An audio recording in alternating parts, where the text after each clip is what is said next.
ഹരേ കൃഷ്ണ. അപ്പോ ഇന്നലത്തെ ക്വസ്റ്റ്യന്റെ ആൻസർ മത്സ്യഗന്ധയാണ്.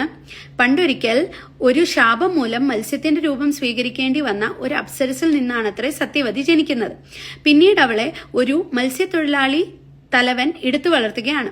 മത്സ്യത്തിന്റേത് പോലത്തെ ഗന്ധം ശരീരത്തിൽ നിന്ന് വന്നതുകൊണ്ടാണ് അവൾക്ക് മത്സ്യഗന്ധ എന്ന് പേര് വന്നത്. പിന്നീട് ഒരിക്കൽ പരാശരമുനി യമുനാ നദി കടക്കാൻ വരികയും ആ കടത്തുവഞ്ചി തുഴഞ്ഞിരുന്നത് സത്യവതിയോ ആയിരുന്നു.